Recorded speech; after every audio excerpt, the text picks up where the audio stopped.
Bueno, chicos, vamos a continuar con el tema 19 y vamos a hablar sobre la inmunidad adquirida. La inmunidad adquirida, el concepto, no lo voy a subrayar del libro, sino que lo vamos a ver directamente de los ejercicios de selectividad. Nos vamos a ir a ellos y hay dos definiciones importantes. Mirad, vamos a ver. Inmunidad adquirida. La primera que tendríamos aquí, inmunidad adquirida. La que es propia del individuo y se desarrolla a lo largo de la vida a partir del contacto con el antígeno. Este sería el primer concepto. O sea, nosotros somos los que hacemos esta inmunidad al contactar con el antígeno. Y vamos a ir viendo los diferentes tipos de contactos con el antígeno como pueden ser. ¿Vale? Otra definición que creo que es la más completa y que es la que quiero que os estudiéis es esta. Inmunidad adquirida. Resistencia que se contrae a lo largo de la vida y se desarrolla a partir de la presencia del antígeno. Es decir, cuando nuestro cuerpo entra en contacto con el antígeno, crea una inmunidad para combatir ese antígeno y se adquiere esta para toda la vida. Esa sería la definición. Yo me aprendería, como digo, la que aparece aquí. Vamos a ver la inmunidad adquirida, pues, ¿qué características tiene? La primera es la especificidad. Es una respuesta específica solamente contra el antígeno que entre. ¿Vale? Entonces, los linfocitos, que son unas células del sistema inmunitario, un solo tipo de linfocito, uno de todos, reconoce a los antígenos. Y entonces fabrica anticuerpos específicos para ese antígeno. Los anticuerpos son unas proteínas específicas para ese, que son capaces de unirse y bloquearlo o producir la destrucción de los microorganismos. ¿Vale? Pero tenerlo en cuenta. Es un linfocito concreto el que crea unos anticuerpos concretos para un antígeno concreto. Yo lo asimilo a una llave. Una llave, una cerradura solamente tiene una llave. Solo una, no sirven todas. Por eso es específico. Pongamos que la cerradura sería el antígeno al que queremos atacar y la llave sería los anticuerpos. Y quien crea esos anticuerpos es un linfocito concreto. Entonces, como dice aquí, tras superar la enfermedad que produce el patógeno, solo adquirimos inmunidad frente a esa enfermedad, no frente a otras. Solamente tenemos inmunidad ante esa enfermedad. Es lo que pasa, por ejemplo, cuando pasas, por ejemplo, el sarampión. Que has pasado el sarampión y has creado anticuerpos, o el linfocito concreto ha creado anticuerpos para ese sarampión, pero solo para esa enfermedad.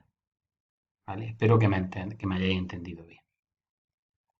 La segunda parte sería, o la segunda característica sería la memoria, ya que el sistema inmunitario va a recordar la respuesta que dio frente a ese patógeno y la guarda en su memoria. De forma que ante una segunda infección, pues responden mucho más rápido. Volvemos al ejemplo de las llaves. La cerradura. Una llave. Tienes un montón de llaves para abrirla. Vas probando una a una, hasta que das con la llave que la abre. Una vez que has dado con la llave que abre esa cerradura, ya sabes la llave que es. Tu memoria vas a ver la que es. Por lo tanto, ya directamente vas a ir a por ella y vas a abrirla. Pues actúa de la misma manera. Ahora vamos a analizar las maneras de conseguir la inmunidad adquirida. Puede ser de manera natural, es decir, el propio cuerpo consigue hacerse inmune a algo, o artificial. Hay técnicas que nos han hecho o que nos dan la posibilidad de hacernos inmunes a algo. Dentro de estas dos se va a diferenciar, por un lado, si es inmunidad adquirida activa, es decir, hemos creado nosotros los anticuerpos, importante, muy importante que lo tengáis en cuenta, o pasiva, los anticuerpos no han sido suministrados por alguien o por algo.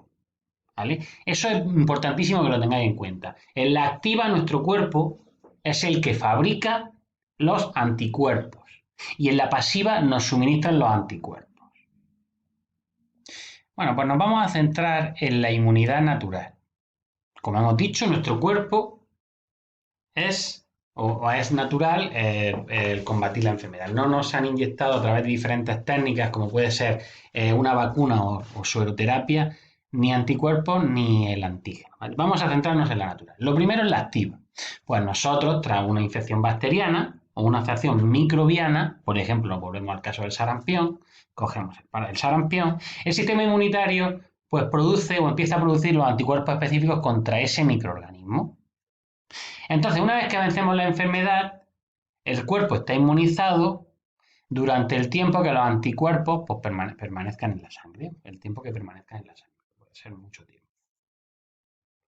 En cuanto a la pasiva, pues naturalmente el feto de los mamíferos puede adquirir inmunidad recibiendo anticuerpos que hay en la sangre de la madre, que pasa a través de la placenta, es natural.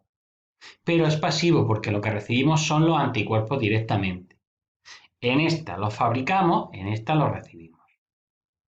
Vamos a explicar ahora la inmunidad adquirida de forma artificial. Distinguimos dos partes. La activa, que sería la vacunación, y la pasiva, que sería la sueroterapia. Vamos a empezar por la vacunación. La vacunación es preventiva, previene ante enfermedades. Y es una inmunidad activa. ¿Por qué activa? Porque lo que hace es inyectar microorganismos que están muertos o atenuados. Esos microorganismos van a llevar el antígeno que va a activar nuestro sistema inmunitario. ¿Vale? Entonces, al entrar ese antígeno en el cuerpo, aunque aunque no nos cause los efectos de la enfermedad porque está atenuado, se generan anticuerpos específicos contra ese antígeno para combatirlo. De manera que cuando entre el virus o la bacteria viva, ya conocemos ese antígeno y ya podemos combatirlo más eficazmente. Las vacunas son preventivas, no son curativas, porque si tenemos una enfermedad no sirve de nada que nos pongamos la vacuna, ¿vale? Porque el organismo tarda varios días en generar los anticuerpos. Entonces es preventivo y sus efectos son bastante duraderos. Tenedlo en cuenta porque preguntas de vacunación y de seroterapia suelen caer mucho. Esta parte tenéis que llevarla bien. En cuanto a la seroterapia, tratamiento curativo, al contrario que el otro que era preventivo. Inmunidad pasiva, al contrario que la otra que era activa. Duración limitada, al contrario que la otra que era bastante duradero. ¿En qué consiste la seroterapia? Pues consiste en que le introduzcan al paciente anticuerpos específicos para los antígenos de la enfermedad, pero son los anticuerpos los que se introducen. De manera que nuestro cuerpo no lo fabrica, sino que se introducen esos anticuerpos.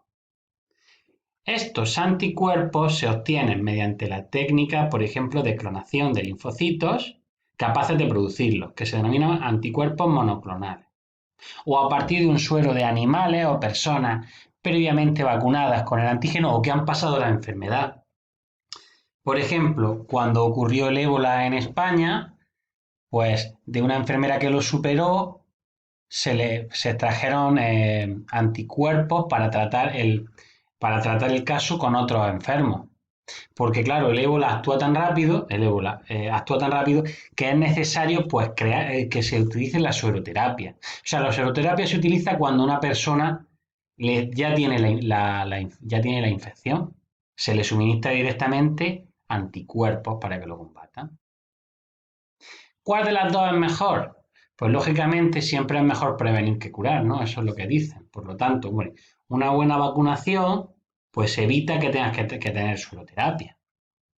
No obstante, eso es simplemente una opinión personal. Lo que quiero es que os centréis en que es importante este tema y que suele caer mucho, sobre todo las diferencias entre ambos, que las tengáis claras.